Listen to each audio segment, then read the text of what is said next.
Assalamualaikum warahmatullahi wabarakatuh. Sahabat dan saudara-saudara, berjumpa kembali bersama Konsep Kehidupan Channel. Pada kesempatan ini saya akan menyampaikan satu informasi, ya, itu informasi melalui video di sini, ya, yaitu tambah banyaknya masyarakat yang semakin marah kepada para Balawi dengan ulahnya para Balawi. Sudah banyak masyarakat yang semakin marah, ya, tambah marah karena sikap dan ulahnya para Balawi. Bahkan ada satu ancaman daripada Balawi dengan kalimat, kalau Balawi bersatu, habislah Indonesia, tamat. Nah, ini yang sedang kita hadapi saat ini.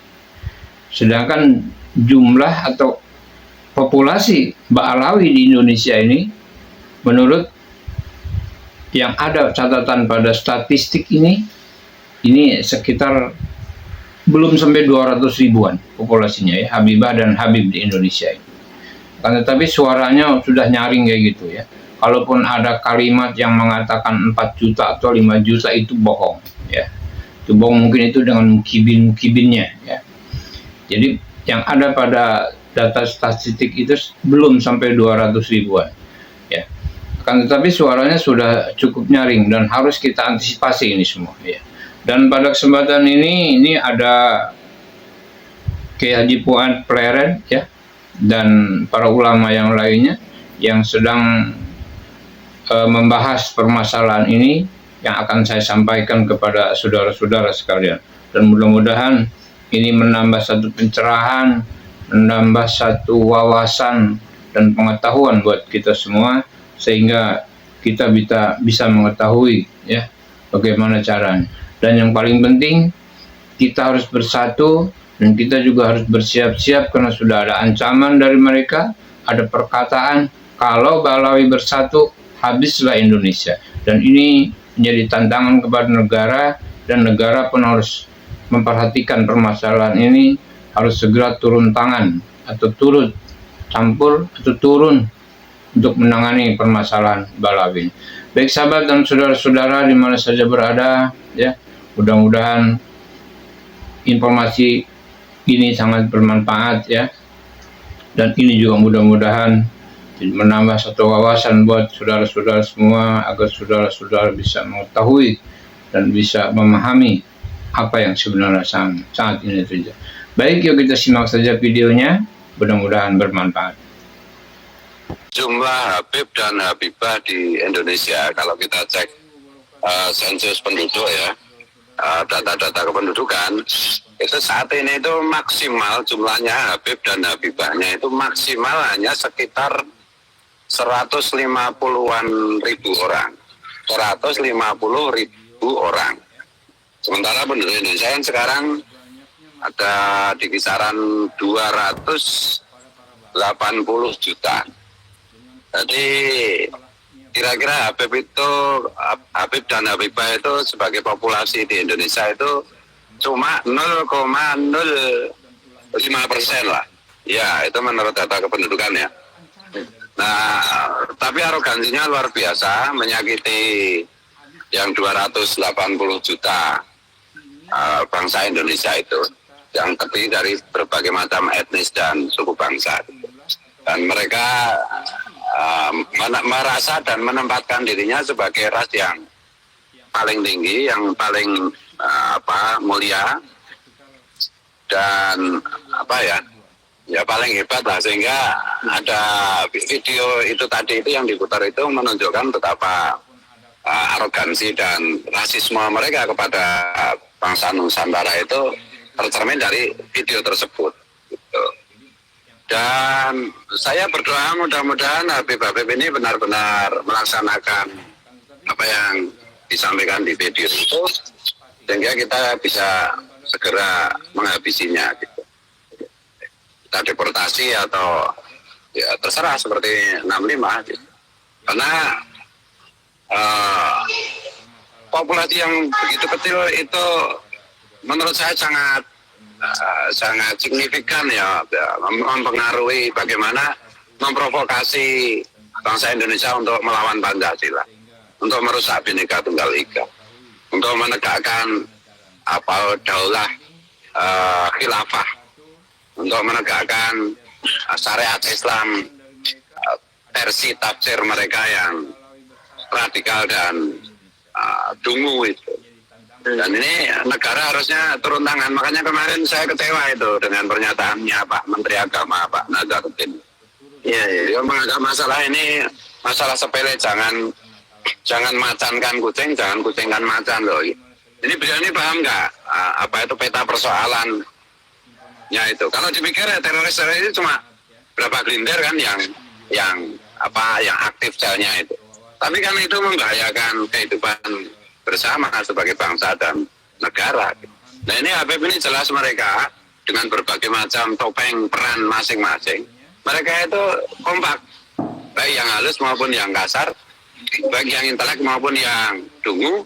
Sama-sama mereka itu ingin menegakkan khilafah, mengganti Pancasila dengan khilafah, dan menempatkan diri mereka sebagai ras mulia, sebagai ras penguasa. Ini baru populasinya 0,05% saja. Udah bisa kita lihat berapa yang jadi bupati, berapa yang jadi wakil bupati, berapa yang jadi wali kota, berapa yang ini gitu. Ini teman-teman juga mulai menyuarakan nih. PKS saja sekarang kan udah diokupasi oleh kelompok Habib dan Habibah. Nah ini negara harus hadir gitu. Negara harus hadir dan ya mudah-mudahan Allah itu akan semakin menunjukkan kepada kita, memprovokasi kekonyolan para Habib ini, sehingga ya kita harapkan mereka Habib ini benar-benar melakukan tindakan-tindakan kriminal dan kekerasan secara masif, sehingga negara punya alasan untuk mengambil tindakan. Kira-kira gitu Mas Rifki. Baik Biswa. Habis lagi. Oke, terima kasih Mas Rifki, Yai Thoifur dan Duswat. Saya sependapat apa yang disampaikan oleh Yai Thoifur dan juga Gus Papereja. Jadi kalangan Habib Alawi ini pada tataran sensusnya jumlahnya kecil, tapi mereka itu bagaikan kutil, bagaikan bisul yang kalau didiamkan saja ini akan mengganggu dari populasi umat Islam Indonesia maupun rakyat Indonesia secara keseluruhan. Nah, di mana dalam video tadi saja mereka dengan sombongnya itu mengungkapkan angka yang diperbesar sampai dengan 4 juta.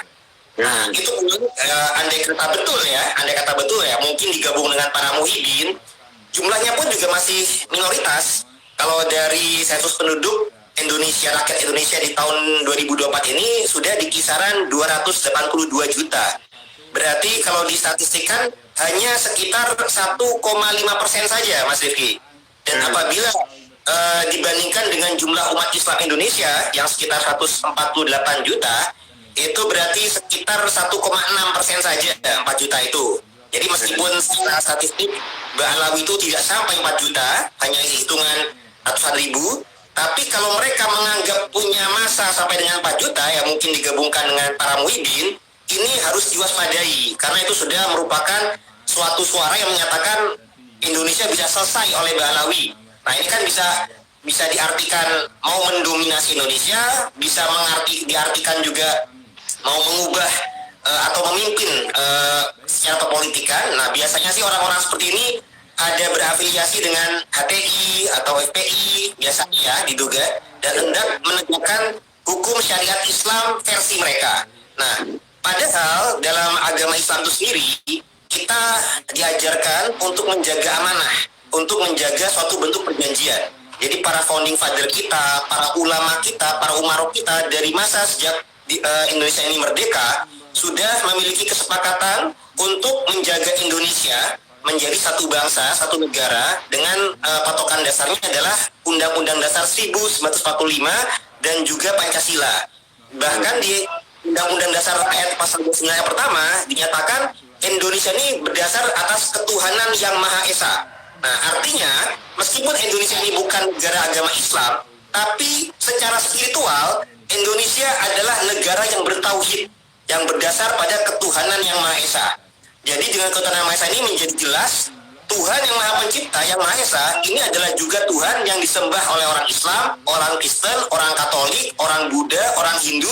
Kita semua menyembah Tuhan yang sama, yang Maha Menciptakan. Hanya saja perbedaan dalam sudut pandangnya, dalam menamakannya. Sama misalkan seperti perumpamaan buah apel, bisa disebut apel di kita, ada orang lain di Inggris sebutnya apple. Atau kalau anggur, ada anggur, orang Inggris sebutnya grape, dan lain sebagainya. Artinya kita Indonesia ini sudah sebuah negara yang mengandung filosofi yang spiritual. Kita menyatukan berbagai etnis yang berbeda, suku bangsa yang berbeda, agama yang berbeda, tapi tetap menjadi satu, yaitu Bhinneka Tunggal Ika. Sehingga apabila ada orang yang mengaku-ngaku Islam, mengaku-ngaku cucu Nabi, seakan-akan mau menegakkan hukum Islam yang lebih benar, ini justru menyalahi ajaran Rasulullah itu sendiri. Karena artinya mereka akan melanggar perjanjian, mereka akan berlaku khianat. Nah, padahal khianat ini merupakan ciri-ciri dari sifat orang munafik. Dan dalam agama Islam pun, munafik pun itu diancam dengan neraka yang paling bawah, Mas Rifki dan saudara-saudara sekalian. Hingga dalam pandangan kami, ini orang-orang yang seperti oknum-oknum ini kan, saya lihat Habibnya itu marga Aidit, dan juga kayaknya lagi ngobrol dengan Muhibinnya itu dari Banten ya. Nah, saya sebagai keluarga besar Banten juga prihatin karena masih ada saja orang-orang pribumi ini yang masih bisa ditulari kebodohan, pembodohan, dan penyesatan. Nah, ini memang sesuai dengan sabda Nabi, kalau kita untuk berhati-hati dalam pergaulan, kalau kita dekat dengan tukang parfum, kita akan ke bawah wanginya. Tapi kalau kita dekat dengan tukang besi atau tukang sampah, itu akan ke bawah bau buruknya. Kita akan ketularan pengaruh-pengaruh buruknya. Jadi pengaruh buruk untuk gerakan radikalisme, separatisme, suka caci maki, ini menular ini menjadi akal-akal tidak baik dan rasis dan merendahkan yang lain. Sehingga tentu saja 4 juta yang mereka sebut nih ya kalau perlu diselidiki apakah itu mungkin sudah beserta Muhibin. Nah, mereka biasanya juga menyuarakan untuk gerakan jihad, untuk masalah Palestina. Nah, kalau untuk masalah Palestina kita pada dasarnya juga mendukung kemaslahatan saudara-saudara kita, tapi tentunya kita juga menyesuaikan dengan kebijakan umarok kita dan politik luar negeri. Jangan sampai malah merugikan bangsa kita juga. Nah, tapi kan kita bisa mendukung gerakan Palestina dengan doa kita, dengan donasi kita, pemerintahan kita bisa dengan gerakan diplomasi, bukan dengan cara ikut berperang yang dapat merugikan berbagai macam pihak. Nah, apabila mereka tetap mau berperang, misalkan ya mungkin saja 4 juta ini silakan nih dipulangkan ke Yaman saja. Di sana mereka bisa bekerja sama dengan orang Houthi untuk menyerang Palestina. Daripada di Indonesia ini mengganggu, mungkin pemerintah kita bisa mendeportasi. Ya kalau misalkan ratusan ribu atau 4 juta, menurut saya juga nggak masalah tuh Pak Prabowo dan lain sebagainya, karena malahan membantu untuk mengurangi kepadatan penduduk Indonesia. Penduduk Indonesia ini sudah padat, sudah 282 juta. Ya kalau dikurangin 4 juta itu malah bagus sepertinya. Jadi saya setuju tuh kalau 4 juta ini ya silakanlah, kalau memang nggak bisa di Indonesia dengan damai menjadi parasit, ya silahkan kalau Anda mau ke Palestina atau mau ke Yaman biar jadi wali, katanya Kabu Tarim kan jadi wali tuh. Itu saya mendukung sekali daripada di Indonesia menciptakan permusuhan dan perpecahan. Nah, apalagi kan dengan 4 juta ini kita sudah melihat sejarah mereka ini sudah berbagai macam yang kadang-kadang mereka tutupi, tapi alhamdulillah wa syukurillah sekarang sudah mulai terkuak, terekam jejak historisnya. Mereka di abad 9 Hijriah mulai mengaku-ngaku sebagai cucu Nabi, padahal hasil genetiknya adalah turunan Yahudi terah Kaukasus. Di abad 18 Masehi, tahun 1750 sampai dengan 1752, mereka sempat oknum mereka ya, itu bersempat berupaya mengkudeta tahta Kesultanan Banten. Kemudian di abad 19 tahun 1800-an, ternyata dalam perang di Penegoro pun mereka menjadi agen pihak Belanda itu untuk memecah belah perjuangan masyarakat muslim saat itu, bahkan melobi Pangeran Diponegoro untuk mau berunding dengan pemerintah Belanda, sehingga Pangeran Diponegoro berhasil ditangkap, dijebak, kemudian perjuangannya dihentikan. Itu juga karena ulah daripada oknum-oknum Habib Ba'alawi. Dan juga di abad 19 itu juga ditemukan juga bukti ya, contoh dengan tokoh Usman bin Yahya Mufti Betawi, itu juga di Banten sendiri pun juga menimbulkan juga konflik Jejer Cilegon. Artinya Jejer Cilegon di tahun 1888 ada eksekusi terhadap para pejuang dari Torikoh. itu mendapatkan rekomendasi dari Oknum Habib Usman bin Yahya Mufti Betawi kala itu agar pemerintah Belanda itu menindak tegas bahkan mengeksekusi. Dan dia juga mereferensikan kepada pemerintah Hindia Belanda untuk memberikan tindakan keras kepada para ulama-ulama Torikoh. Nah ini sebagai sehingga jelas, dan bahkan Syekh Nawawi pun yang dikenal di Satiro Nusantara, baik di Banten, di Mekah, juga berani memberikan surat kritik kepada Utsman bin Yahya. Bahkan beliau juga sempat mengcounter doktrin Habib yang menyatakan berguru kepada satu Habib bodoh lebih utama daripada berguru kepada 70 ulama yang alim yang non Habib. Syekh Nawawi pun juga sempat menuliskan bahwasanya justru sebaliknya, bahwa satu ulama yang amilin itu lebih utama daripada 70 sayyid atau syarif asli yang bodoh, apalagi dari Habib yang palsu nasabnya kepada Nabi. Itu sangat jauh keutamaannya bila dibandingkan. Nah kemudian di abad 20 terjadi gerakan pemberontakan PKI oleh Den Aidit, Sofyan Barakbah, Fahrur Barakbah. Ini juga adalah ulah daripada oknum-oknum Habib Ba'alawi muasal Yaman. Dan ketika di Indonesia mereka gagal, ternyata mereka di negerinya sendiri di Yaman di tahun 1967 berhasil mendirikan satu-satunya negara komunis di Timur Tengah, yakni di Yaman Selatan. Yang meskipun sudah berakhir di tahun 1990 dengan menyatu dengan Yaman Utara, tapi Partai Sosialis Yaman sampai sekarang masih ada dan diketuai oleh Habib Abdurrahman Assegaf, mohon maaf. Jadi artinya sampai sekarang pun ya, kalangan Balawi di Yaman pun juga masih ada yang berprinsip atau berfaham komunis sosialis. Sehingga apabila di masa sekarang ada Habib semacam Rizik Syihab suka menuding yang lain itu komunis, harusnya mawas diri berkaca. Jangan maling teriak maling, jangan komunis teriak komunis. Karena yang biasa komunis justru dari kalangan Balawi itu sendiri banyaknya. Ini kan sudah menjadi track record jejak sejarah yang negatif. Apalagi di masa-masa sekarang mereka suka mengajarkan caci maki, bahkan kepada kepala negara kita. Ketika Gus Dur menjadi kepala negara pun juga dicaci buta mata, buta hati. Kepada Pak Jokowi kemarin, Jokodok. Nah, alhamdulillah kepada Pak Prabowo belum ada cacian seperti itu. Mereka masih berupaya mencari bermuka manis kepada Pak Prabowo. Tapi ya kami dalam video ini juga menghimbau kepada Pak Prabowo yang secara silsilah juga masih bersambung kepada Sultan Hamengkubuwono II, masih bersambung tautan kepada Wali Songo, itu untuk segera sadar dan waspada Pak Prabowo untuk mengantisipasi gerakan-gerakan dari para Habib Ba'alawi ini yang unsurnya negatif. Banyak yang radikal, banyak yang suka caci maki, intoleran, bahkan yang cara halusnya pun juga mau membegal organisasi yang besar di Indonesia dan juga mau membelokkan sejarah Nusantara, yakni Habib Lutfi bin Yahya yang harus sama-sama kita waspadai. Jadi meskipun para Habib ini jumlahnya sedikit, tapi kalau mereka bisa menyusup masuk ke organisasi masa umat Islam Indonesia terbesar di dunia, ini mereka bisa secara tanda kutip dengan jumlah kecil tapi bisa menjajah secara spiritual, kultural, doktrinal, dan rasial dan finansial. Nah, apalagi alhamdulillah kita telah bersyukur Ketum PBNU juga sudah berhasil dengan para kiai yang lain sudah mengadakan kongres Jatman yang asli legal di bawah PBNU dan juga sudah melengsarkan Pak Lutfi bin Yahya. Nah, kami harapkan Pak Lutfi bin Yahya juga tetap legowo, jangan sampai mengadakan kongres versi beliau di Pekalongan yang alias kongres Patman atau Parman, bukan Jatman yang asli. Dan kita harap para kiai-kiai kita tidak lagi terpengaruh untuk mendukung kongres yang diadakan oleh Pak Lutfi ini. Dan jangan sampai Pak Prabowo juga mau hadir dalam kongres yang diadakan. Kalau diundang jangan mau Pak, itu justru malah memecah belah umat.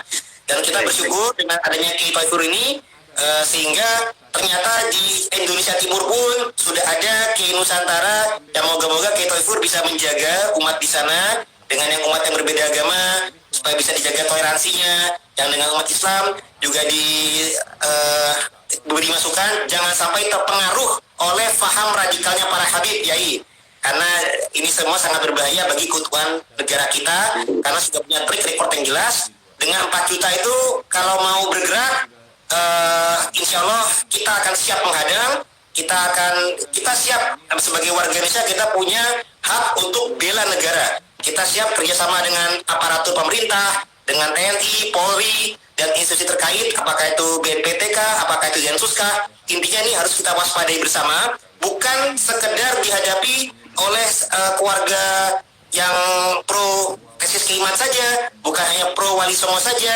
tapi kalau sudah mengancam keutuhan NKRI, ini menjadi merupakan hak dan tanggung jawab kita semua secara bersama-sama, saudara-saudara sekalian. Mungkin demikian